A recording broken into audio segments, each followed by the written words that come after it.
Olá a todos, sejam muito bem-vindos ao Conversas à Solta, um podcast da Associação LAD, Associação Cívica que tem como um dos seus objetivos estimular discussões com profundidade na procura de soluções viáveis que conduzam a decisões mais informadas. Subscrevam o nosso canal, YouTube @LAD Portugal, façam like, subscrevam, ativem o sininho e partilhem o nosso podcast. Sigam-nos também nas redes sociais, estamos no LinkedIn, no Facebook, no Twitter e no Instagram. Falem connosco acerca do nosso projeto e façam também sugestões e deem comentários para o nosso e-mail podcast@associação-lad.org. Aproveitem também para visitar o nosso site associação-lad.org.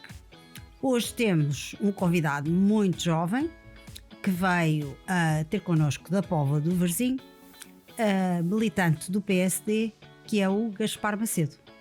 Vamos à conversa.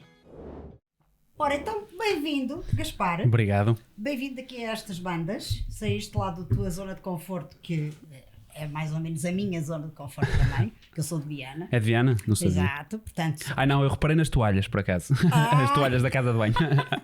Dá tudo, brinquinho e tal, portanto, Viana sempre no coração. Mas bem-vindo aqui a estas bandas e obrigada pela trabalheira que tiveste para chegar. Não era essa, não foi trabalhar. É um gosto ter-te contigo. És o entrevistado mais novo até hoje do Conversas à Solta, o que é ótimo. E vou começar por te apresentar para quem não conhece o Gaspar, com uma pequeníssima biografia, também é correspondente à tua idade. Claro, evidente. E portanto está ótimo e mesmo assim nada mal. E tu chamas-te Gaspar Barbosa de Faria Macedo, tens 22 ou já fizeste 23? 23, vou já fazer. Tens? Sim. Vais fazer quando? Já fiz, desculpe. Já fizeste? Sim, então sim. tens 23. 23, sim. Sim, senhora. 23 anos, natural da Póvoa do Varzim, és poveiro. Muito bem. Foste estudante de Direito. Já vamos saber porque é que deixaste de ser. Sim. Ok. Mas decidiste mudar de agulha e trabalhas atualmente na área do marketing e comunicação. És militante do PSD e intitulas-te comunicador e observador.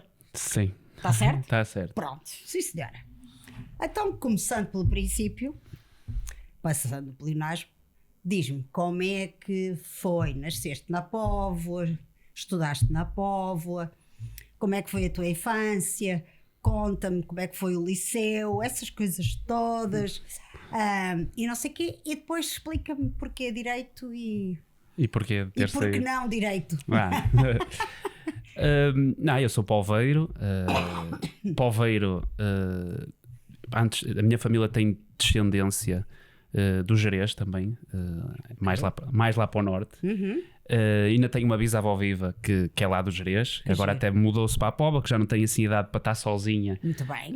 Mas a minha família também é de lá, mas eu nasci na Póvoa, os meus pais vieram para a Póvoa e portanto eu intitulo-me poveiro, com muito orgulho. É uma terra que é PSD praticamente desde o 25 de Abril.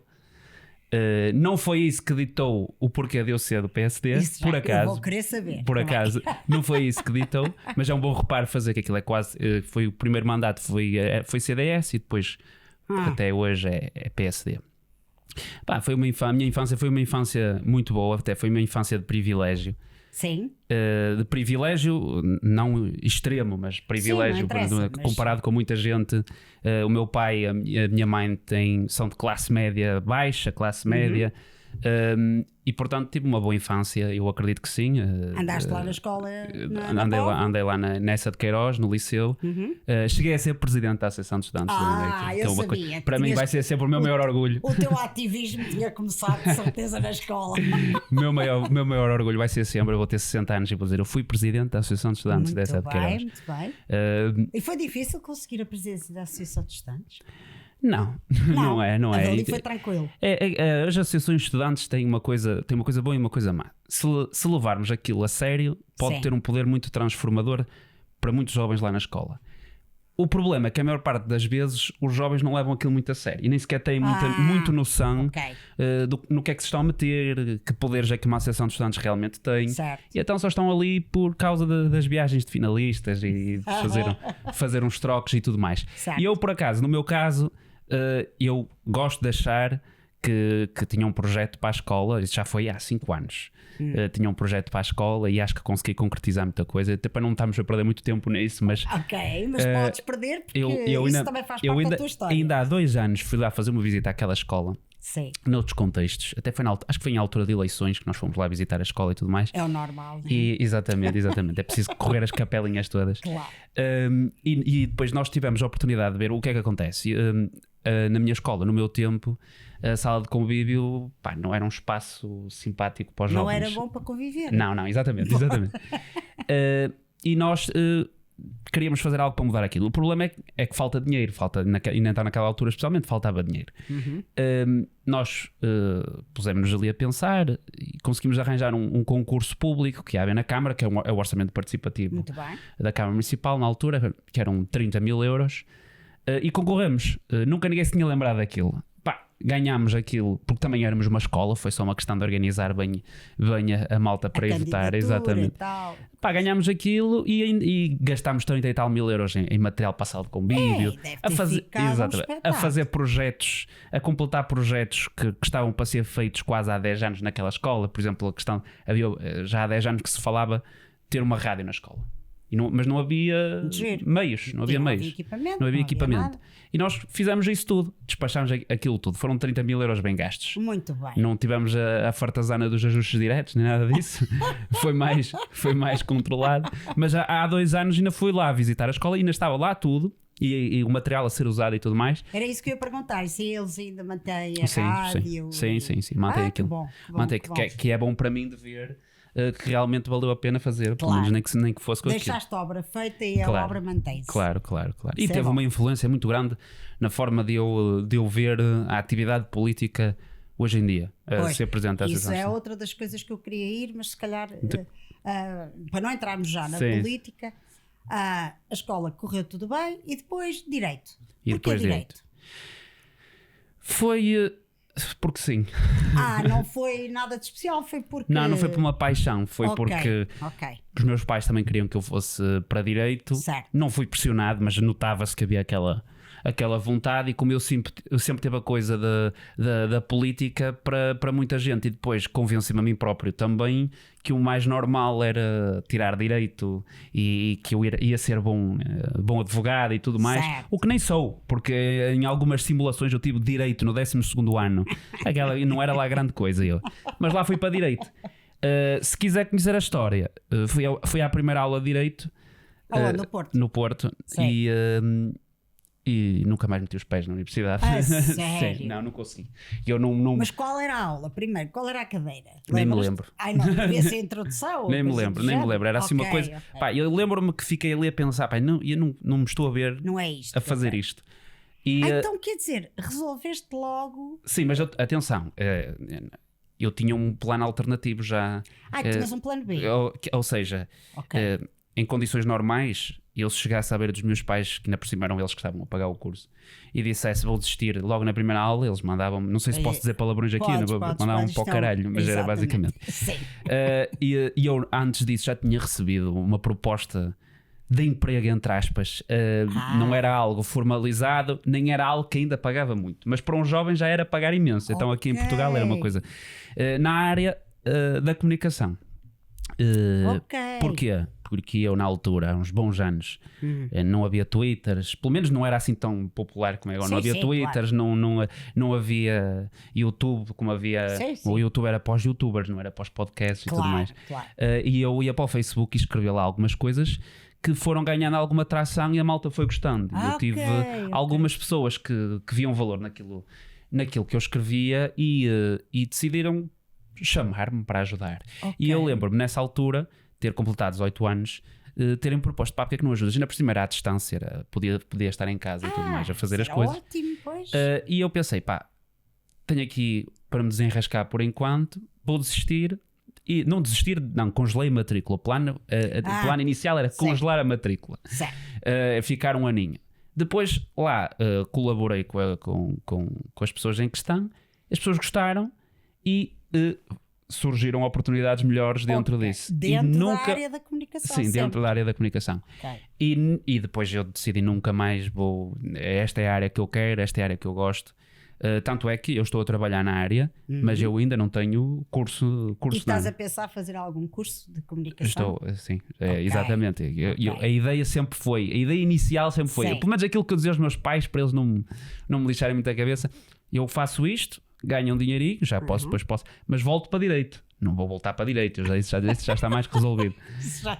Ganhei um gosto pela área, é uma área que eu me vejo a trabalhar, e especialmente ligado a política, a campanhas. Não é algo que façamos muito, mas já tive experiências de trabalhar em comunicação para campanhas e foi algo que eu adorei completamente. Então, fisicamente, ter de andar pelo país já me aconteceu. Sim.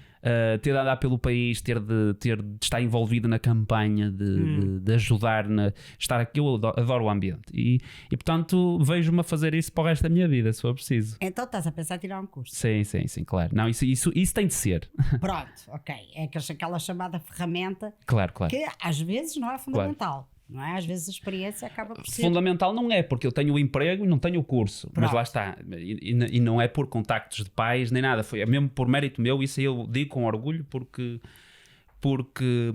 é motivo de orgulho mesmo. Isso é bom. Isso é muito bom. Mas o meu plano sim é voltar a estudar. Tenho. Sim. Então... Ok. Está ótimo assim. É voltar a estudar. Sim. E achas que consegues conciliar as duas coisas? Não, se eu voltar a estudar não... Não vais trabalhar? Não. Vais parar de trabalhar? Sim. Ok, pensei que estavas a pensar em conciliar as duas coisas. Não, eu conheço-me. Mais vale fazer uma coisa de cada vez. Pronto. E bem, uma coisa de cada vez e bem. Muito bem. Lá está, eu não tenho pressa e até acho errado as pessoas terem pressa eu vejo amigos meus que tiveram pressa para fazer as coisas. Claro. E tenho amigos que fizeram 3 anos de curso e desistiram no último ano e mudaram de curso completamente porque estão com aquilo. Pronto, eu estou aqui inscrito, eu tenho de acabar isto. Não tem. Se tu gostas, acabas. Muito bem. Se tu não gostas, repensa, arranja-te o caminho, mas não forces uma coisa que tu sabes que não te vais sentir bem naquilo. Eu concordo contigo e com os meus filhos fiz exatamente a mesma coisa e cada um tirou aquele curso que achava que devia tirar, nunca forcei a nada. E essa coisa do canudo é muito relativo. Acho que tem que vir de dentro e não de fora, não é? Pronto, concordo contigo. E agora, a política. Explica-me lá porque a política, já percebi que vem desde os tempos da Associação de Estudantes, mas tu és militante do PSD? Sim. Há quanto tempo?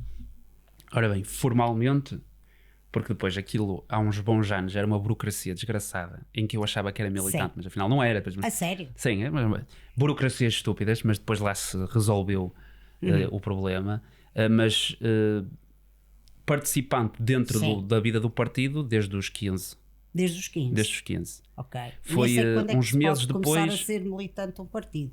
No caso do PSD, não sei a partir de que idade. Posso, é a partir dos 14. Dos 14? Sim. Okay. Eu lembro-me que foi... que entrar para a JTC, não? Sim. Okay. Não tinha de... Sim, dos 14 aos 18 eu tenho de entrar para a JTC obrigatoriamente. Okay.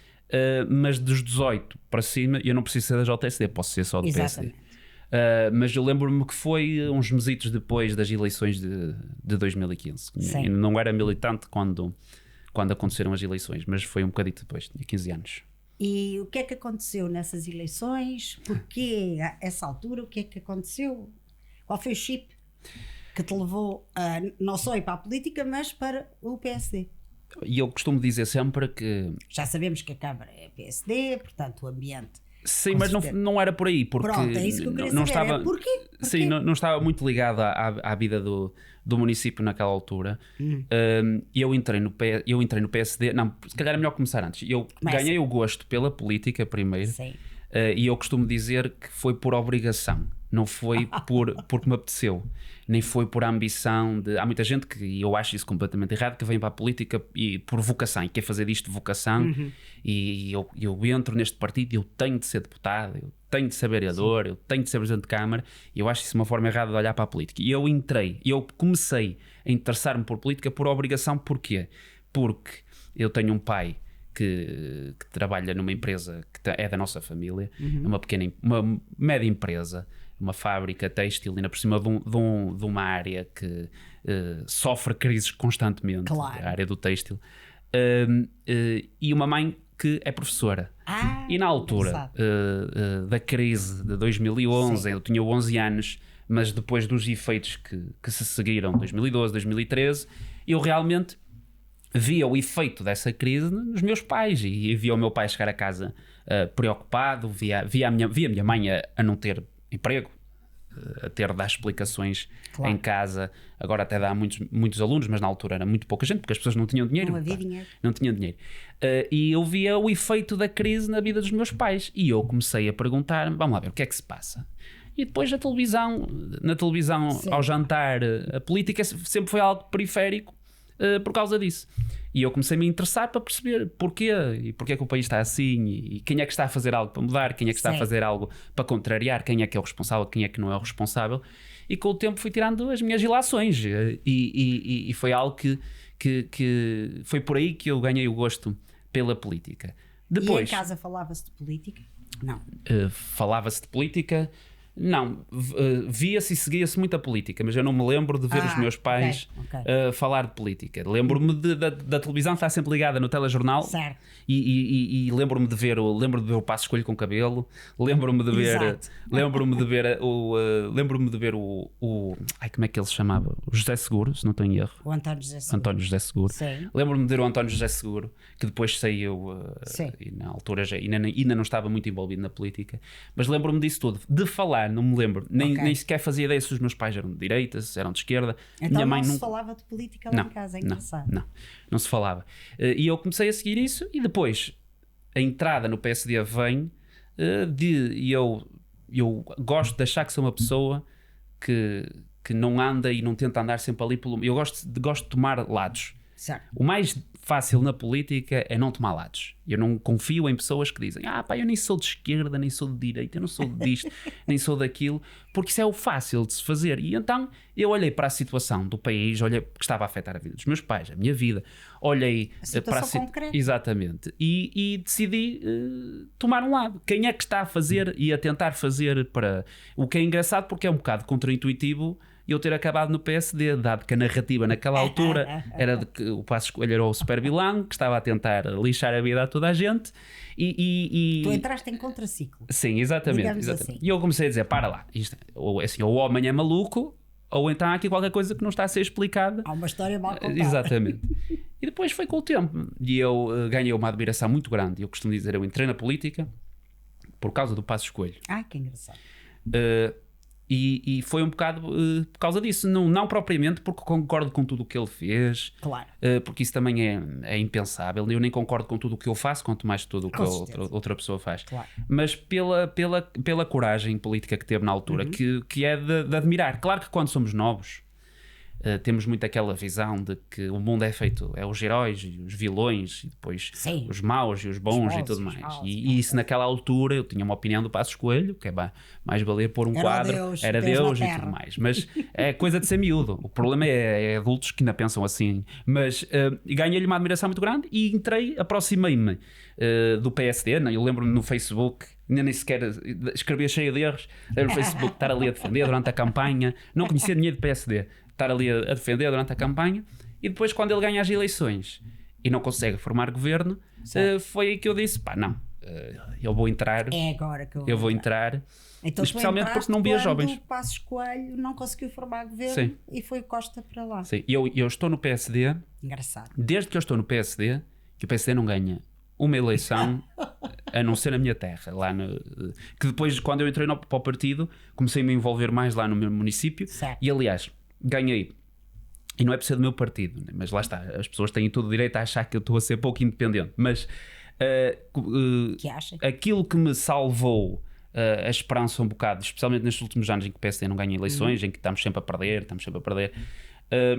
é o projeto político lá na Póvoa. Há uma razão para ser tão duradouro. E é um projeto até diferente. Eu gosto mais da política. Eu entrei por causa da política nacional, mas eu estou hoje na política muito acima de tudo por causa da política local. Eu prefiro a política local à política nacional. Porque a política local é mais pragmática. É mais resolver aquele assunto. Claro, exatamente. E eu posso ver, eu consigo ver o deputado municipal da CDU a alinhar-se com o executivo camarário do PSD, e é uma coisa bonita de se ver. Isso para mim é que é política. Claro que temos de vez em quando tem sempre as intrigas e tudo mais, e então quando está a aproximar as eleições, mas existe muita colaboração, que é uma coisa é que a arte do consenso. Exatamente. A política é a arte do consenso. Exatamente. E quem tiver essa arte faz o que o povo precisa que se faça. Claro. E essa é a parte difícil da política, e é preciso saber fazê-la. E então diz-me uma coisa: entraste do PSD e depois mudou alguma coisa na tua vida? Ou continua tudo na mesma? Passaste a ser um militante ativo, mas o que é que na prática mudou na tua vida? Por causa do PSD? Sim. Perco cabelo às vezes, de resto não. Só ganhas preocupações. Exatamente, não ganho lá grande coisa, mas não ganho nada. Ganho material, ganho muito em experiência. Isso eu não estava a falar de ganhos materiais. Sim. Mas também é bom esclarecer, porque há muita gente. Há muita gente para todos os efeitos, ganha muito. Fica já feito o disclaimer que não há aqui. Não, aqui não há nada disso. Exatamente. Felizmente ou infelizmente também dava jeito às vezes. De vez em quando um extrazinho dava jeito. Não, estou a brincar. Não, mas ganhei muita experiência, ganhei muito contacto com gente muito boa. Outras nem por isso não são lá muito boas, mas também é preciso lidar com essas pessoas.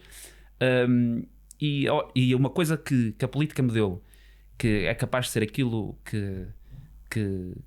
pelo qual estou mais agradecido, foi o conhecimento do país em si. Porque com isto, lá está, quando somos jovens, está aqui um miúdo, tem 15, 16 anos, mete-lhe uma bandeira na mão e põe-no a andar aí atrás das campanhas nas europeias e nas nacionais e tudo mais. E isso ajudou-me a conhecer o país. Eu estive em sítios que o meu pai nunca teve neste país. Eu já estive a fazer campanha nos Açores, meu pai nunca esteve nos Açores, meu pai tem 60 e tal anos. E portanto a política ainda me deu isso. É por aí. Abriu-te horizontes. Abriu-me horizontes, exatamente. E deu-me a conhecer uma realidade, exatamente. Um mundo que tu não conhecias, não é? E pessoas que nunca poderias conhecer, se calhar, de outra forma. Claro, sim. Não é? Acho que até fora de Portugal. Acredito que sim. E agora diz-me uma coisa. Voltando um bocadinho atrás, gostava que tu me dissesses, e já com a experiência que tens toda agora, porque é que os jovens não se interessam pela política? Porque é que há este desinteresse? Tu vês aqueles estudos feitos, que saiu há relativamente pouco tempo, sobre a camada mais jovem. Os jovens não se interessam pela política. É um completo desinteresse, um afastamento, um não quer saber, são todos iguais, aquela conversa. Sim. O que é que tu achas? Porquê é que achas que isso acontece? Olha, eu acho que às vezes... é que se muda esse chip? Sim. Eu concordo consigo. Eu acho que há aqui duas fases da resposta. A primeira, eu acho que nós somos muitas vezes injustos com o nosso país nesse aspecto, em termos de participação, não só dos jovens, mas até do eleitorado em geral, porque nós esquecemos que somos uma democracia ainda muito, muito nova, ainda a amadurecer. E, portanto, nós não podemos esperar ter o mesmo nível de participação e de participação democrática e participação cívica que outros países que têm muitos mais anos de... Mas aí deixa-me só fazer um parênteses. Porque é que as eleições em 76 e 77 tinham 70%, 80% de participação e agora têm 40%. Porque foram as primeiras. Mas é por aí. Tem a primeira fase que eu acho que nós às vezes somos demasiado injustos connosco. Depois tem a segunda, e vou-lhe responder mais na questão dos jovens. Eu não acho que os jovens, e os dados também provam isso, não queiram saber de política. Não querem é saber da política partidária. Vamos colocar assim. Porque os jovens estão nas causas todas. Sim. O que os jovens não se revêem, e aqui no caso concreto em Portugal, e eu compreendo porquê, é na intriga partidária só pelo prazer da intriga partidária. Então estamos a chegar onde eu queria. Sim. Portanto, os jovens, segundo a tua opinião, que por acaso eu concordo, não gostam é dos partidos. Sim. Mas interessam-se por política, porque a política tem a ver com a vida deles. Exatamente.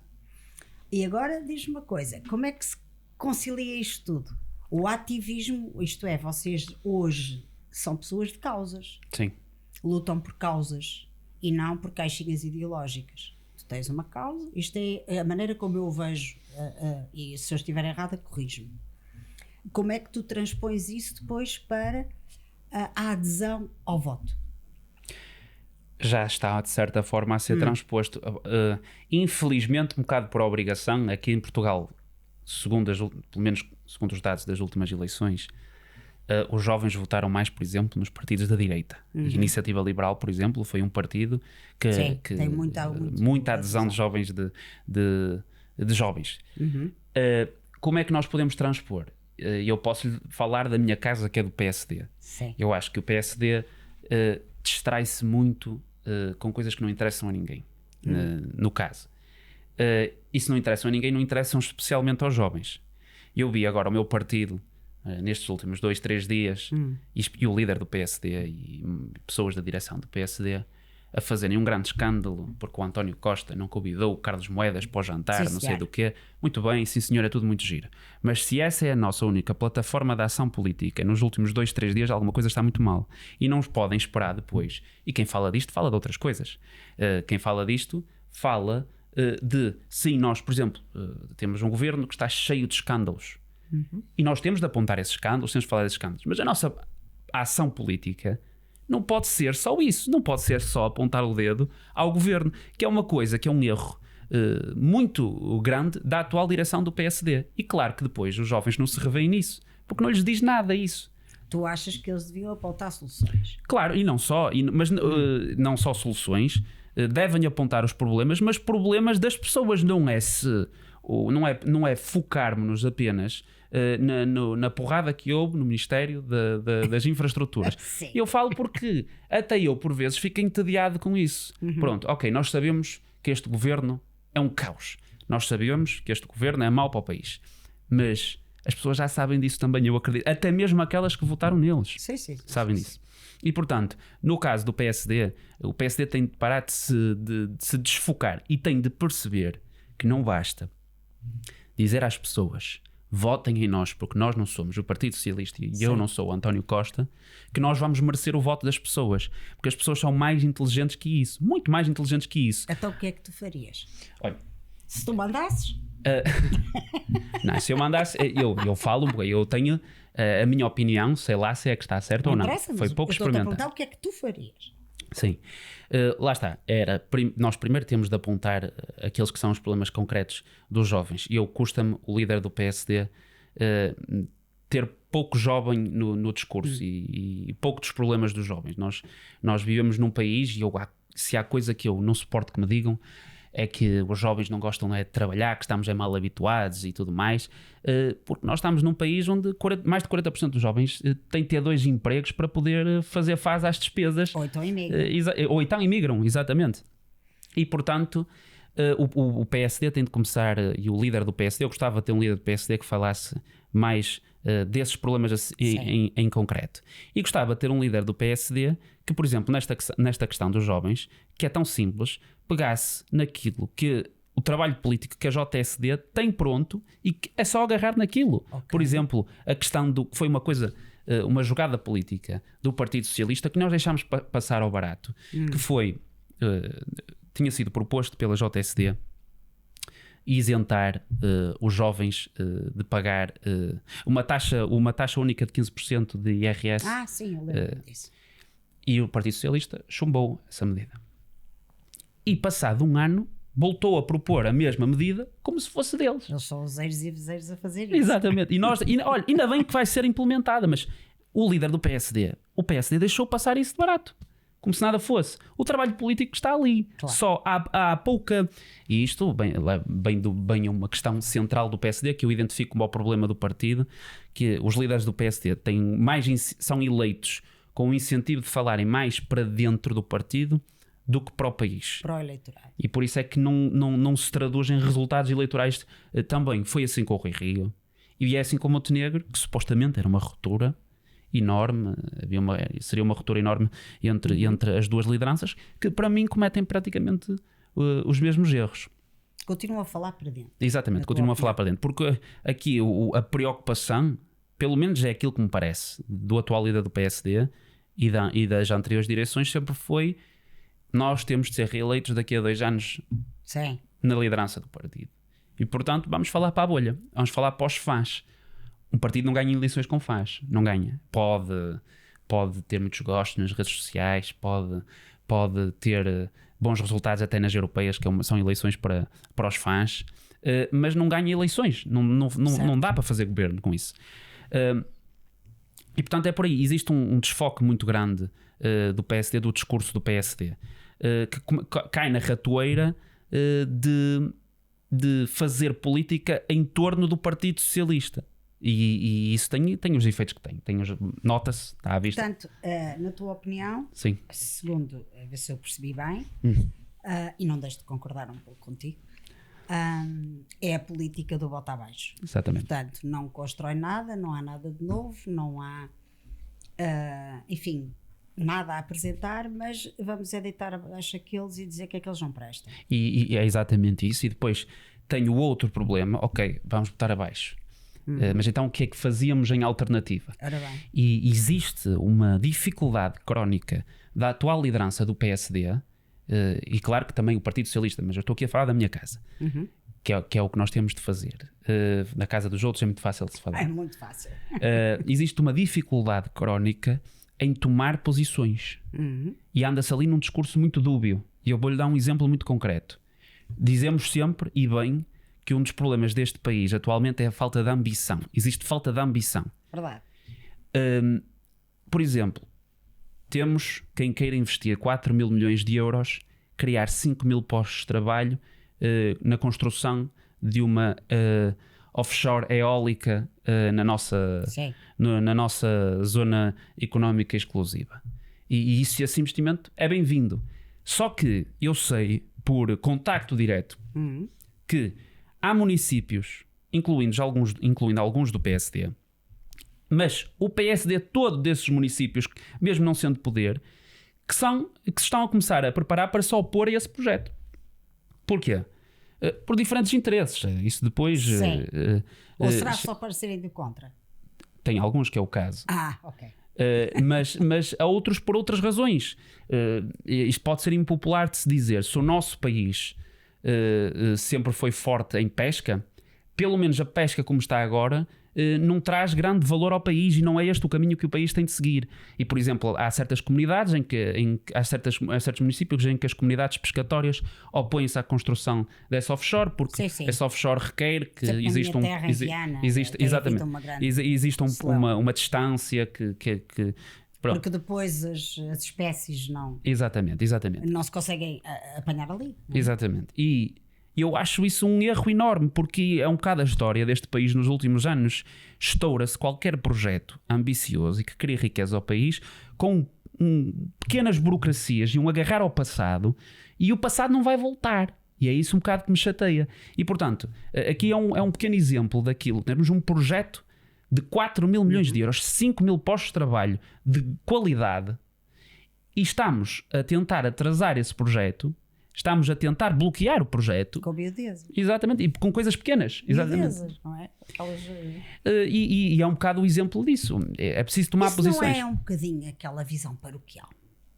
Ainda não sim. É? Sim. Eu acho que nós, não sei a tua opinião como jovem, a minha já é diferente, porque eu tenho a idade dos teus pais, mas eu já o Essa dizia, e muita gente dizia, que nós temos esse problema de ter a visão paroquial. E acho que não mudou muito, pois não?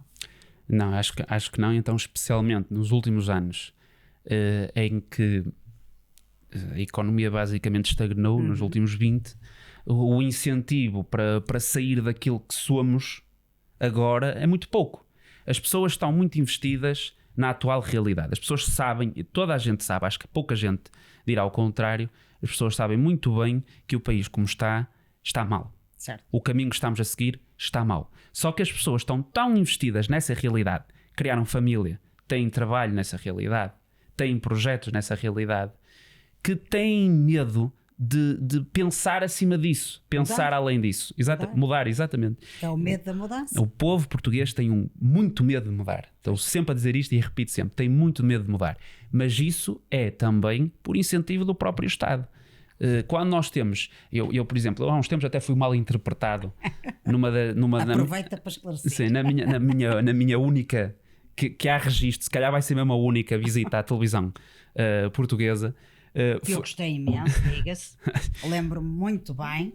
de ver como tu estiveste ali um guerreiro Tentei. naquele debate. Foi duro. Estiveste muito Aquele bem. debate eu não consegui debater. Já agora, não te conseguiste debater. Debateste com a jornalista. Sim. No fundo. Isto foi, para quem não sabe, pode ir procurar, foi na altura do 25 de Abril, não foi? Sim. E é um bocado nesse seguimento. Eu fui mal interpretado porque perguntaram-me, e foi por isso que eu fui lá falar também, o que é que o 25 de Abril representava para a minha geração, na minha opinião. E eu disse aquilo que eu tenho dito. O 25 de Abril é uma data muito importante, é um período histórico muito importante. Ainda não conseguimos medir sequer o quão importante é. Mas eu acho que nós jovens, quando debatemos o 25 de Abril, falar do passado, não cabe a nós falar do passado, daquilo que realmente foi a história dessa data, porque há outras pessoas que o viveram ainda vivas que fazem isso melhor que nós. Eu acho que a discussão do 25 de Abril para a minha geração, sim, e que é uma discussão de valor que faz hoje à data, é falar sobre o futuro, porque o 25 de Abril fez-se para criar uma ruptura entre o passado da ditadura, da pobreza sistémica, para um futuro com ambição. Com certeza. E essa ambição do 25 de Abril e que o 25 de Abril nos deu, está um bocado morta.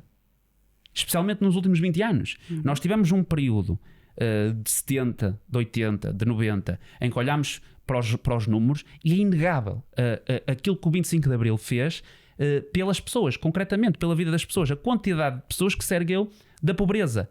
Mas hoje, e esse elevador social que veio depois do 25 de Abril, que foi a maior conquista do 25 de Abril, foi o elevador social, e esse elevador social está encravado. Porquê? Porque no 25 de Abril, depois do 25 de Abril, 80, 90, havia uma coisa que não há agora, que é o que, para mim, é o que põe o elevador social a funcionar, que é crescimento económico. Uma economia dinâmica. Não se pode esperar que a condição de vida das pessoas melhore se temos uma economia que em 20 anos, pouco mais de 20 anos, cresce 1%. É uma estagnação. E eu fui falar disso, e falo sempre disto, que falar do 25 de Abril é também falar daquilo que não está a correr bem nos últimos 20 anos e que tem impedido que a ambição criada nessa data, no 25 de Abril, continue para mim. O sonho para mim, para os meus amigos, para o meu irmão, para as minhas primas, para todos. E nós não sentimos isso. E por isso é que existe também uma desconexão muito grande, não só em relação a essa data, mas em relação à política dos jovens. É porque nós ouvimos os nossos pais dizerem-nos, e ficamos felizes por isso, que é a história de quase todos nós, os nossos pais dizerem-nos, contarem-nos aquilo que passavam quando tinham a nossa idade e quando eram mais novos. E aquilo que foi a ascensão deles na vida. Exato. As oportunidades que eles tiveram. Nós, inegavelmente, vivemos muito melhor. Eu tive uma infância muito melhor do que o meu pai teve. Isso é inegável. Claro. Agora, as oportunidades, a capacidade de acesso a oportunidades não é a mesma hoje em dia. Não é a mesma. E isso tem efeitos depois na nossa forma de ser. É impensável. É impensável para mim, ou para jovens da minha idade. É quase raro eu conhecer um jovem da minha idade que seja empresário, por exemplo. Antigamente criava-se uma empresa e à falência tentava-se outra ideia, e à falência tentava-se outra ideia. Isso é impensável para nós. Com a minha idade, o meu pai comprou a primeira casa. Não era uma pessoa rica, o meu pai comprou a primeira casa. Para mim é impensável eu sequer sair da casa dele atualmente, claro, como eu estou. E eu até me considero numa posição mais favorável que muitos outros jovens. E, portanto, as oportunidades não são as mesmas. O país desenvolveu-se por uma certa parte da população e depois esqueceu-se o resto. Que eu até costumo dizer, diz-se muitas vezes, e eu ouço sempre toda a gente a dizer, precisamos de mais jovens na política, é preciso mais jovens na política, mais jovens em cargos de liderança, e depois quando os jovens vão para esses cargos de liderança e começam a falar deste problema, são mal interpretados e vistos como egoístas, e lá está, vocês estão mal habituados, no meu tempo é que era, e eu respondo sempre, vocês querem jovens na política, ou vocês querem que nós paguemos a fatura daquilo que foram as decisões nos últimos anos, então deem-nos realmente capacidade de decisão e liderança no presente. Porque se querem que nós paguemos a fatura daquilo que se fez nos últimos anos, pelo menos deixem-nos mudar e inverter o caminho do que tem feito com que nós tenhamos chegado a esta situação. Certo, eu percebo-te. Resumindo, e usando uma expressão um bocadinho pós-revolucionária, para ti não se cumpriu uma parte de Abril. Não. Pronto, portanto falta cumprir. Está por cumprir, exatamente. Está por cumprir. Por outro lado, Percebo essa tua questão dos jovens e agora pergunto-te concretamente se neste momento, por hipótese, imagina, tu e uma série de jovens podiam tomar decisões determinantes para o futuro do país. Quais seriam essas decisões? A primeira e principal, e eu aqui sou insuspeito, é reduzir o monstro fiscal que nós pagamos em Portugal. Estás a falar do nível de impostos? Sim, exatamente. E especialmente atacar. Fala-se muito até da expressão errada, que é da carga fiscal, mas é aliviar o esforço fiscal dos portugueses, que somos dos europeus que maior esforço fiscal faz. Para mim, eu vou-lhe falar na minha opinião pessoal, não lhe vou falar do meu partido e tudo mais, porque há coisas até que eu discordo. Quero saber a tua opinião. Aquilo que eu via como prioridade é reduzir impostos, realmente. E depois não ia faltar, a manta não ia ficar estreita para cobrir algumas despesas? Como é que... Não, lá está. Outra questão aqui muito importante, que é uma ruptura daquela que tem sido a mentalidade do projeto político que tem quase governado nos últimos anos o Partido Socialista, é, por exemplo, a visão que eles têm do uso dos fundos comunitários em Portugal. Grande parte hoje em dia Portugal vive um bocado na ilusão de que a máquina estatal que nós temos é sustentável para aquilo que nós realmente criamos de riqueza. Não Sim. é. A máquina pública. Porque 80% do investimento público em Portugal que o Estado faz é dependente de fundos comunitários. Exato. Aquilo que eu acho é que os fundos comunitários não servem para pagar a despesa corrente do Estado. Os fundos comunitários deviam servir para investir no tecido empresarial português, que é o que não acontece com este governo. Por exemplo, 2/3 destes fundos que vieram depois do PRR são para o Estado. Não faz sentido nenhum. E apenas 1/3, que está parado praticamente, é para as empresas, para as famílias, para quem realmente sofreu com a pandemia e tudo mais. E, portanto, outra mudança muito grande de paradigma seria na forma como olhamos para os fundos comunitários. Isto requer, claro, reduzir-se o Estado, onde o Estado está em exagero. Estás a falar de uma reforma do Estado, uma reforma da administração que não pública. acontece do dia para a noite. Não acontece do dia para a noite. É preciso rever, por exemplo, nós temos o contrato social que desenhámos depois do 25 de Abril e que se desenvolveu depois nos anos 80 e nos anos 90, daquilo que tem de ser a sociedade, mas nós já não temos, e infelizmente não temos, o crescimento económico que sustentasse esse contrato social. E, portanto, uma coisa que é preciso rever, por exemplo, é qual é o papel do Estado na saúde, realmente. Sem dúvida. Se o envolvimento do Estado hoje na saúde não é mais um atropelo ao acesso dos portugueses a bons cuidados de saúde do que outra coisa. Exatamente. Não? Só que é contraintuitivo. Há uma primeira... Eu se falar disto com os meus amigos e disser... Ideias contraintuitivas são sempre difíceis. Exato. O Carlos Guimarães Pinto tem muito isso. O Carlos tem muito isso porque o liberalismo é muito contraintuitivo. Claro, eu não sou liberal, não me considero liberal a 100%. Mas já disseste aqui algumas coisas que batem certo. Eu considero-me um liberal social. Nem me considero social-democrata. Acho que ninguém no meu partido, pouca gente se considera social. Eu também penso, eu acho que a maioria das pessoas, agora não há parte... mas também a conversa é mesmo assim. Sim. Eu acho que a grande maioria das pessoas não faz ideia do que é a social-democracia. Não. Exato, pronto. Mas as pessoas chamam-se social-democratas, mas não fazem ideia qual é a matriz. Mas a maior parte das pessoas tem noção que chama-se... Nós até criámos uma coisa para facilitar, que é a social-democracia portuguesa. Mas eu acho que isso também não faz sentido, é um bocado bacoco. É um bocado bacoco dizer-se isso. Mas isso também é aquilo que as pessoas chamam, o que interessa é aquilo que é feito. E por isso é que eu me revejo com o meu partido. Mas lá está, é preciso rever o contrato social, o papel do Estado na saúde. E é por aí que nós vamos também conseguir encurtar despesa pública para conseguir reduzir impostos, para conseguir reduzir impostos às famílias também. Não estou aqui a falar de dar borlas fiscais aos empresários, só reduzir impostos, que é isso que eu acho que é importante. E é um bocado por aí aquilo que para mim, duas prioridades são essas: reduzir impostos, revendo, lá está, o contrato social, revendo o papel do Estado em áreas como a saúde, como a educação, na área, por exemplo, da saúde, apostar mais nas PPPs, ao contrário do que tem sido feito hoje, que é matar as PPPs, exatamente, que poupavam dinheiro ao Estado, poupavam dinheiro ao utente e davam um melhor serviço. Isto é inegável. E portanto por aí. E depois, para mim bastante importante, é mudar a forma como olhamos para os fundos europeus, que eu temo que, e eu aí concordo, eu sou um europeísta, mas eu consigo perceber o argumento de alguns eurocéticos. Porquê? De que a Europa, eu já ouvi isto e concordo.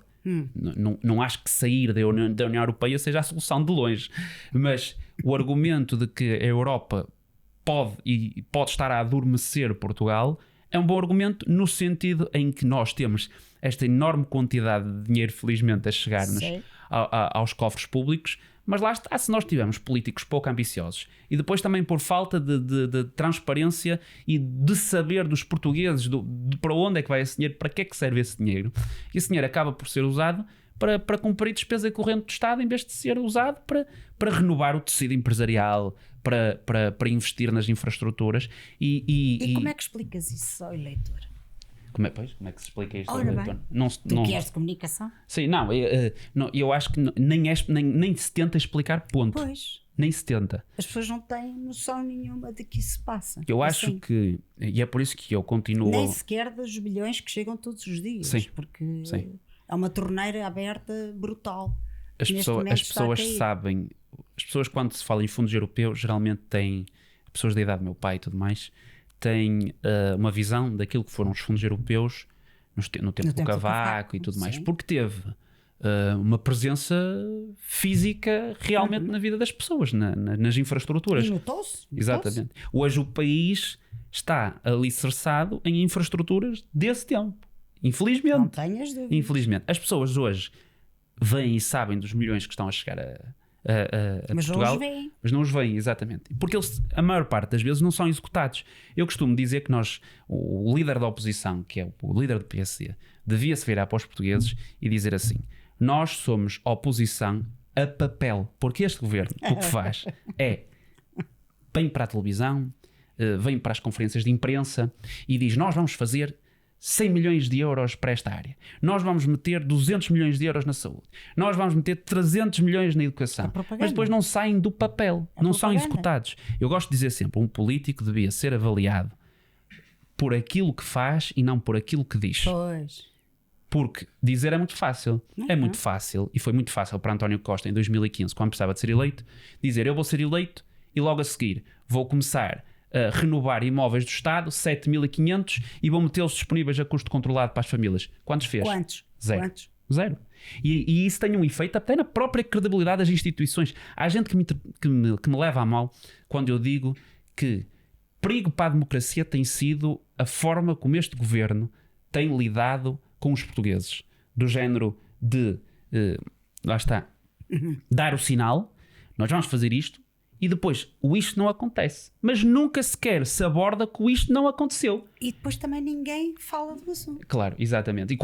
Mas quando o líder da oposição tenta falar do assunto, nós vamos agora adicionar mais uns milhões, mas nunca há ali um aceitar de que não se fez. Exato. Eu nunca ouvi António Costa dizer isso. Eu vejo António Costa falar que vai resolver o problema da habitação em Portugal desde que foi eleito, todos os anos. Sim. Só está cada vez pior. Há uma razão. É porque não está a ser feito nada sequer.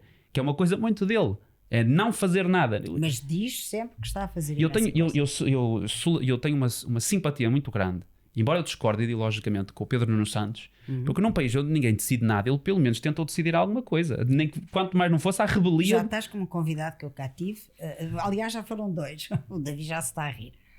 Foi o Jorge Fernandes, um deles, e o outro foi o Pedro Gomes Sanches, em que disseram: eu até tenho algumas saudades do Sócrates. Em que disse: ao menos esse ainda fez alguma coisa. Claro, tem obra para mostrar. Ainda tem obra para mostrar. Não tem grandes obras, não tem grandes investimentos, não tem nada. Tem o empate, que eu acho que isso nele é muito bom. É isso que que faz dele um político genial, na minha opinião. É isso. Genial no mau sentido. Sim, no mau sentido, atenção. Eu divido o político do governante. É um bom político, muito bom político, é um mau governante, muito mau governante. Certo. Mas sim, mas é por aí, eu não sei onde é que nós íamos, que eu já me perdi. Tu perdeste. Estávamos a falar dos dinheiros dos PRRs e da maneira como eles são. Sim, não sabemos. Não saem do papel, não saem do papel. Saem do papel ou são usados para pôr a máquina do Estado a funcionar. Claramente. Porque... E depois isso adormece o país. Eu percebo porque é que se diga isso, porque achamos que nós conseguimos suportar um Estado social destes, que nem é um Estado social, é um Estado empresarial. Conseguimos suportar um Estado empresarial deste quando nós não conseguimos. Existe essa ilusão. Porque vai haver um dia em que a torneira vai ter de fechar. E acho que já não está muito longe. Não está, não está. E nós, mesmo aqueles fundos comunitários que temos, já nem esses os conseguimos gastar. E vamos perder oportunidades muito grandes. E temos que os devolver. Exatamente. E nunca mais os vimos. E depois vai tudo para a Ucrânia. Exato. Com a adesão de outros países, nós vamos começar a perder. Claro. E é uma oportunidade muito grande perdida. Só que ninguém depois vai estar disposto a dizer: olhem, pá, desculpa. Nem desculpa vai ser. Não, alguma vez admitem desculpa. Nunca na vida. Mas agora, voltando à questão de como passar a mensagem, e já que a tua área é comunicação, eu gostava de perceber como é que hoje, com as redes sociais, com a comunicação social que temos, com todas as condicionantes que nós e os meios que temos à disposição, como é que se consegue fazer abrir os olhos à população para o que efetivamente se está a passar? Consegue-se ou não se consegue? Eu acho que nós assustámos-nos muito rápido, e eu vou mais uma vez falando do meu partido, que tem sido um erro muito grande assustou-se com aquilo que aconteceu no passado recente. Para mim, eu acredito mesmo que a melhor estratégia de comunicação política é ser frontal com as pessoas e não estar com paninhos quentes. Certo. Isso foi testado e para todos os efeitos resultou. E é por isso que eu ainda mantenho uma admiração muito grande por Passos Coelho, porque certo. foi frontal com as pessoas. E eu continuo é tudo menos aquilo que os líderes do PSD nos últimos tempos têm sido, não são frontais com as pessoas. Eventualmente há aí um trauma. Exato, e isso até se vê, por exemplo, quando depois das eleições de 2019, antes da maioria absoluta, tivemos, ou até foi na da maioria absoluta, acho que foi na da maioria absoluta, Então foi 2022, em que tivemos a vice-presidente na altura do PSD a dizer que a culpa desta maioria absoluta é dos portugueses, porque os portugueses são... Eu ouvi. Eu lembro-me disso. Pronto. E isso para mim é paradigmático daquilo que tem sido a forma de pensar do meu partido. Eu acho que uma estratégia de comunicação política de sucesso para um partido que queira realmente fazer oposição ao governo é ser aquilo que o governo não tem coragem de ser, que é frontal com as pessoas. E tu não achas que isso, agora ponho-me eu estou a fazer de advogado do diabo, de advogada do diabo neste caso, isso não poderá afugentar votos? Não, porque não afugentou no passado. Eu acho que nós ficámos traumatizados e nota-se esse trauma com o que aconteceu em 2015 e com a formação da Geringonça, que até nós nos esquecemos que nós fomos o partido a solução política mais votada. Pois foi. E não foi por pouca diferença. E portanto, nós temos logo criado uma ruptura desse caminho. Até se podia mudar o líder e tudo mais.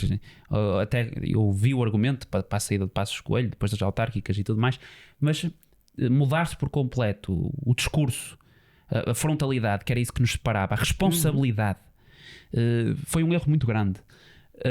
E entramos nesta conversa dúbia de o PSD nem sabe muito bem o que é que o PSD defende, nem sabe muito bem se o PSD... E depois, quando nós somos dúbios no nosso discurso, há espaço para o Primeiro-Ministro passar uma campanha inteira a dizer mentiras sobre nós, a dizer que o PSD quer cortar subsídios, a dizer que o PSD quer privatizar a saúde, a dizer... Porque foi isto que o António Costa fez e resultou. Porque nós fomos dúbios fomos dúbios na forma como nós pensávamos criar governo, fomos dúbios com a nossa forma de lidar com partidos à nossa direita, extrema-direita. Fomos até dúbios nisso e isso deu a maioria absoluta a António Costa. E o que é que achas que ia acontecer agora, se houvesse eleições?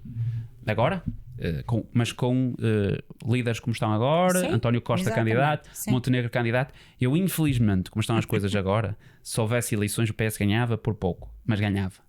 Sim. Não se enganem, eu não digo isto com prazer, ganhava o PS. Se teríamos um parlamento paralisado, não sei, depende. Mas com Depende António das geringonças. Exatamente, e se há vontade política de António Costa Exato. para fazer isso. Mas com António Costa, eleições agora, o PS ganhava, sem sombra de dúvida. E é por isso também que eu acho que Marcelo, que aqui tem-se fazer justiça ao homem, não tem cedido às pressões da direita de que temos de mandar o governo abaixo. Exato. Não temos, até nem é do nosso interesse. Eu gosto de achar que o Presidente da República não toma decisões a pensar nas estratégias partidárias e tudo mais. Mas até para nós é mau se o governo for abaixo Sei. agora. É mau, estamos a pensar mal. Porque nós não temos um projeto afirmado. Nós tivemos. Então quando é que achas que o PSD vai ter um projeto? Há coisas que eu não compreendo. Houve uma tentativa Sim. que eu não percebo porque é que se largou. Não percebo e percebo. Porque é que se largou de tentar. O que tem acontecido nos últimos anos é que nós andamos atrás do que o PS faz, o PSD. E pouco o PS marca a agenda e nós seguimos. A reboque. Exatamente. Certo. E houve uma tentativa desta liderança que eu até via com bons olhos de tentar mudar isso. Por exemplo, nós antecipámos-nos, fomos nós que trouxemos para a mesa o debate sobre imigração em Portugal. Mas nós desistimos a meio. Porquê? Porque teve uma reação inicial, especialmente até à direita, que foi caótica. Nós ficámos com medo e deixámos de falar do assunto, mas fomos nós que puxámos o tema da imigração. E é um tema que está-se a revelar e vai-se revelar muito central naquilo que vai ser o debate político nacional. Claro. Fomos nós que o fizemos. Saúde. Fomos nós que puxámos também nos últimos anos. O interesse deste governo é não puxar absolutamente nada, nenhum desses temas. Mas fomos nós que puxámos este tema e desistimos a meio. Outra coisa muito importante em termos de comunicação que esta liderança estava a fazer e desistiu simplesmente. Ou então não está a levar ao potencial que eu achava que devia. As pessoas, sabemos, já falámos disso, gostam de política, mas não se revêem nos partidos. Exato. A melhor forma hoje em dia de combater isso é criar-se aquilo que se chama partidos-movimento. Um exemplo de um partido-movimento em Portugal é o Chega, por exemplo. É um partido-movimento, mas não é para ganhar eleições, mas é um partido-movimento. As pessoas exatamente, as pessoas não militam no Chega, mas quase que falam como se fossem militantes do Chega, os eleitores. Quando Montenegro entrou, criou o movimento Acreditar na altura, que eu via como uma boa forma de criar algo para lá do PSD. Por exemplo, lá na minha terra, na Póvoa de Varzim, não é o PSD que ganha eleições, é o movimento. Certo. Todos somos poveiros, que é constituído por pessoas de diferentes áreas políticas, que ganham as eleições lá. Muito bem. E isso prova-se eficaz. Tanto é que quando há eleições autárquicas, o PSD tem maioria absoluta. O movimento tem maioria absoluta. Quando são eleições legislativas europeias, nota-se ali um tombo de 15% sempre. Pois. Ganhamos, mas há valor nisso. E o movimento que o Montenegro criou, eu achava que era o caminho que E era. porquê? O que é que aconteceu a esse movimento? Não sei. Não sei. Sabe. Desistiram simplesmente. Nunca morreu. mais. Sim, ficou ali. É uma página do Instagram, simplesmente. Ficou incubado. Exatamente. Ali. E eu via isso com bons olhos, porque as pessoas revêem-se mais com partidos de movimento, com movimentos, com um caso de sucesso, a PAF, Portugal à frente. Foi um caso de sucesso disso, era um movimento acima de tudo.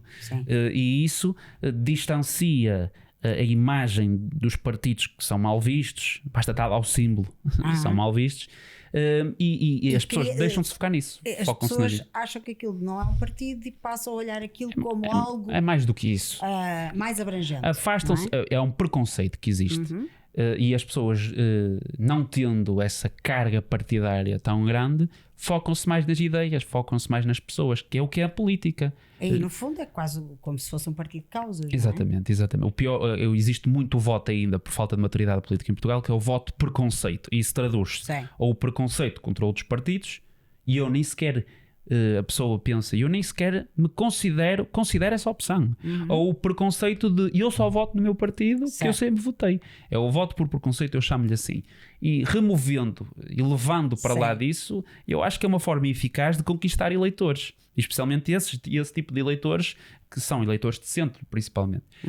E foi uma coisa que desistiram simplesmente. O líder do PSD desistiu. E eu gostava que tentassem reavivar isso. E o que é que tu achas de coligações? Pré-eleitorais ou pós-eleitorais? Pré ou pós? Queria saber a tua opinião. Achas que poderá ser uma solução para uma alternativa? Eu acho que o tempo quer dizer, dizer isto e depois o PS ganhou com a maioria absoluta, mas eu sou do PSD e eu prefiro um governo do PSD no futuro com a iniciativa liberal do que um governo do PSD com a maioria absoluta, que eu considero quase impossível atualmente, por enquanto, disso acontecer. Porque eu acho que eu gosto bastante da maturidade democrática e do estilo democrático dos países nórdicos, em que existe, lá está, muito dessa cooperação. E portanto eu vejo com bons olhos, antes das eleições eu acho que os partidos devem ir sozinhos e cada um deve apresentar o seu projeto, ter a sua identidade. Mas depois das eleições eu sou totalmente a favor de um governo de coligação à direita com a iniciativa liberal, com o CDS, caso que eu ainda acredito que ainda possa ressuscitar minimamente, mas eu vejo isso com bons olhos. O Chega? Não. Chega, é simplesmente, é a linha vermelha. Sim, simplesmente. Não tem maturidade sequer. Só para ter a certeza, já sim, sabia. Sim. Não acho que tenham. Não indo ao principal, eu acho que as pessoas eleitas nem têm maturidade para estar num governo. Só iria prejudicar a credibilidade da mensagem do governo e a ser distração todos os dias. E o governo podia estar a fazer coisas importantes que ninguém ia querer saber. Claro. Ninguém ia querer saber. Claro. Mas eu aí marco a minha linha vermelha. Sou muito claro desde antes das eleições, antes das próprias eleições regionais nos Açores, que foi aí que começou o grande problema de comunicação para o PSD, grave mesmo, de que não se pode esperar. Não se pode dizer às pessoas: nós não vamos fazer governo que chega nacional, mas depois, à primeira oportunidade que tivemos, lançámos-nos para cima do Chega. Achas que isso foi um erro? Acho que foi um erro. E mesmo antes de acontecer, eu tenho isso publicado. Pá, eu sou um Zé Ninguém. Mas naquela altura ainda mais Zé Ninguém era. Tinha publicado uma carta porque eu já estava a antever um bocado a sede de poder que estava ali a gerar-se. E eu escrevi uma carta ao líder do PSD, na altura que era o Rui Rio, a dizer: se depois das eleições o PSD precisar do Chega para governar, o PSD não pode aceitar isso. Não pode, porque vai ter consequências nacionais. E eu gosto de achar, infelizmente, que o tempo me deu razão. E a maioria absoluta do PS explica-se por isso. Nós hoje somos governados por maioria absoluta do PS, não porque eles são muito bons, mas nós porque cometemos erros graves. Um deles foi esse do Papão, que eles ensinaram: atenção, que eles podem se aliar à direita e foi o Papão da direita. E eu acho que há exemplos noutras zonas, noutros sítios na Europa de lidarem bem e da forma como eu defendo com isso. Também há exemplos que comprovam isto. Por exemplo, lá em Espanha, ganhou as eleições, o PP assim muito bem, mas teve um efeito muito grande de se dizer a nível nacional: eu não vou e nós não vamos fazer um governo com o Vox. E depois, a nível regional, a impulsar-se governos regionais com o Vox nesses governos. Agora a Espanha está num impasse. Exatamente, está num impasse que ninguém sabe muito bem como é que vai sair dali. Se calhar vamos ter que fazer outras eleições. Exato. Não se sabe. Mas supostamente era para ser limpinho. Era? Supostamente era o fim de Sánchez. Mas é por estupidez da direita moderada. Eu acredito. E mesmo depois, não estando a aprofundar muito política espanhola, porque também percebo o que percebo, mas eu acho que é completamente contra os valores daquilo que nós temos de ser enquanto projeto político de centro-direita. Como é que nós nos dizemos centro-direita, democratas, e depois temos em Espanha governos regionais que estão dependentes do Vox e que por isso têm de andar a fazer censura à cultura? Por exemplo. Porque senão o Vox tira o apoio ao governo regional. Claro. Isso para mim é antagónica aos nossos valores. Devia ser. É um contrassenso. E não pode valer tudo na política. Não pode. Porque é por isso que eu acho que as pessoas também estão cansadas da política. É o poder pelo poder. Exatamente. Pois, Exatamente. Eu percebo. Olha, uma última mensagem para deixar às pessoas que nos estão a ouvir, seja ela qual for, o microfone é teu. Uma última mensagem? Sim. Já passou uma hora? Já passou uma hora. Porra, nem pareceu. Ele é que diz ali, o Davi é que sabe. Ele é o meu ponto. Não, antes de mais, obrigado mais uma vez pelo convite. Pelo amor de Deus. Foi uma boa conversa. Não, eu vou deixar, era aquilo que já falámos um bocado, de que é a falta de ambição no discurso político que depois se traduz naquilo que é o país. Eu acho que os portugueses estão numa fase, e aqui sim é isto, é de ser frontal com as pessoas, estão numa fase em que nós temos de parar e pensar. Será que podemos ser mais do que isto? Mas temos de perceber que isso requer sacrifícios. E isso requer sacrifícios. O político que disser que nós podemos progredir sem sacrifícios e mantendo as coisas como estão, está a mentir. Está a mentir completamente. Vão ser precisos ser feitos sacrifícios. Mas as pessoas têm de parar e pensar, será que vale a pena? E eu acho que vale a pena. Eu quando falo, e sou mal interpretado por algumas pessoas, de propósito ou não, quando eu falo dos problemas do país, quando eu falo daquilo que é o país atualmente, eu não o falo como se fosse uma inevitabilidade. E eu acho que o país, e é por isso que me frustra, pode ser mais do que isto.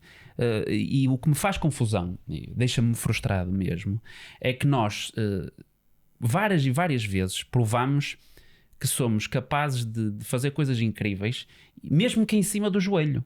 Por exemplo, aqui, agora há pouco tempo, as Jornadas Mundiais de Juventude. Passámos meses... A culpa é tua, tu não fizeste isto, eu fiz isto, tu não fizeste isto, e depois a fazer tudo em cima do joelho, e faz ajuste direto ali, faz ajuste. Mas, para todos os efeitos, o evento aconteceu. E correu bem. E foi das melhores Jornadas Mundiais de Juventude, segundo o Vaticano e tudo mais, eu não sigo isso, que alguma vez houveram. E nós provamos que somos capazes de fazer muita coisa bem. Embora à pressa, sem planeamento, mas nós, pronto, um problema de cada vez, embora em cima do joelho, nós fomos capazes e somos capazes de fazer. O que me frustra é que nós somos muito dados aos outros e fazemos tudo pelos outros. Fazemos tudo para inglês ver, para alemão ver, para francês ver, para o estrangeiro ver. Fazemos de tudo para conservar a nossa imagem em nível internacional, mas depois no que toca a fazermos por nós, a planear, a ter de pensar o país, a ter de abordar os nossos problemas com a mesma garra como fizemos e como fazemos quando toca a conservar a nossa imagem internacional, nós não somos tão aguerridos. Isso deixa-me frustrado. E depois passar os últimos dias e os últimos meses a fingirem-me que o maior problema deste país é as Jornadas Mundiais de Juventude, que o maior problema do país é um grupo de jovens estarem sorridentes na sua, a viver as suas vidas, a festejar a sua maneira, que o maior problema deste país é um evento que ainda por cima vai trazer retorno para o país. E não tudo o resto. É um absurdo para mim, é um absurdo pensarmos assim. E o que me frustra é isso mesmo, é que nós somos capazes de ir além disto. Exatamente. De ser ambiciosos. Nós somos bons. Eu só aqui Quando queremos, somos bons. Só aqui um exemplo final para dizer, diz respeito ao Carlos Moedas até um bocado. Fala-se muitas vezes, os portugueses são dos europeus que mais pagam em mobilidade, que mais pagam em transportes. Se nós queremos realmente começar a falar a sério em aliviar a carteira das pessoas, nós temos de começar a pensar como é que nós podemos aliviar na mobilidade, nos transportes. E pode-se dizer o que se quiser. Pode-se falar do carro elétrico. O futuro da mobilidade não passa por estradas cheias, mas com carros elétricos. Passa pelo investimento em transportes públicos e por uma ideia que eu acredito que este país precisa, que é transportes públicos gratuitos. Que é possível. Acontece noutras zonas do mundo. E o Carlos Moedas, por exemplo, foi muito gozado na altura por causa disso. Eu lembro. É irrealista e tudo mais. Querer transportes públicos gratuitos é ambicioso, é. Mas nós precisamos de ambição, caramba.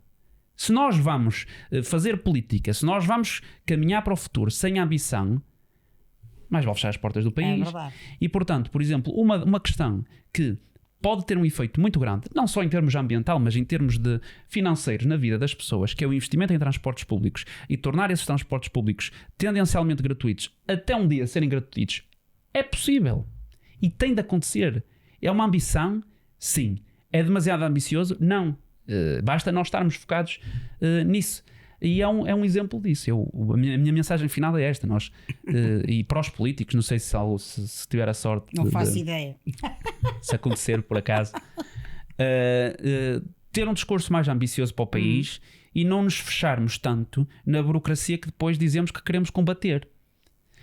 E é um bocado por aí, porque se continuarmos neste caminho a achar que é possível voltar ao passado e que é possível manter as coisas como estão e é muito de devolver e não criar, não é um caminho sustentável para o país. E isso tem provas dadas e eu peço por mim e pela minha geração. É exatamente isso. Era isso que eu queria ouvir, é que as preocupações da tua geração e o que é que pode ser feito, porque este país é para vocês, não é? Eu gosto de achar que sim. Exatamente. Às vezes não parece, mas eu gosto de achar que sim. Mas ainda bem. Olha, Gaspar, foi um gosto conversar contigo. Obrigado. Muito obrigada pela visita e por esta hora que passou a correr. Pois foi. De conversa. Eu falo muito. Falas muito e a conversa estava boa e dava se calhar para mais uma hora de conversa. Acredito que sim. E nós até breve. Sigam o nosso podcast, sigam-nos nas redes sociais, subscrevam, ativem o sininho no YouTube e partilhem com os vossos amigos e visitem também o nosso site. E até breve. Obrigada.